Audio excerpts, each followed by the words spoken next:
বাগেরহাটে শারীরিক প্রতিবন্ধী ২৮ ইঞ্চির মিলিকে নিয়ে বিপাকে পড়েছে তার পরিবার। দেখতে ২ বছরের শিশুর মতো মনে হলেও মিলির বয়স এখন ৩৪ বছর। মেয়ের ভবিষ্যৎ নিয়ে শঙ্কিত হতদরিদ্র পরিবারটি।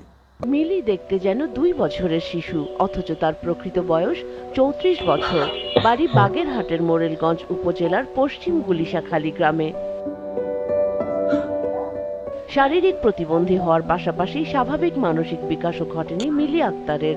তাই তার ব্যবহার পূর্ণবয়স্ক হওয়ার বদলে শিশুসুলভ। ঠিকমতো কথা বলতে না পারলেও আধো কথা আর হাসি দিয়েই মন কেড়েছেন সবার। গরু আর ছাগল, গরু একটা আর ছাগল একটা করে আসি। মিলির জন্মের আগে নিরুদ্দেশ হন বাবা নজরুল ইসলাম। টানাপোড়েনের সংসারে বহু কষ্ট আর যুদ্ধ করে বিশেষ প্রতিবন্ধী ও দ্বিতীয় কন্যা সন্তান মিলিকে লালন পালন করছেন মা ফরিদা ইয়াসমিন। অভাব অনটনের মধ্যে বড় মেয়েকে লেখাপড়া করিয়ে বিয়ে দিল। সেই অসহায় মায়ের কথাগুলো শুনে অসহায় মা আসলে কি বলতে চায়, কি বোঝাতে চায় আমাদের? আমরা তো সারা জীবন আর বেঁচে থাকবো না, এর তো একটা ভবিষ্যৎ আছে, একটা জীবন আছে। সরকারের কাছে এইটাই আমার অনুরোধ, আবেদন, যে যাতে আমার এই মিলির একটা ভবিষ্যৎবাণী তার কাছ থেকে পাইতে পারি।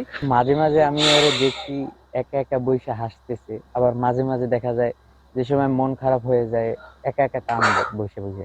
এবার মিলিকে সহযোগিতার আশ্বাস দিয়েছেন উপজেলা প্রতিবন্ধী বিষয়ক কর্মকর্তা।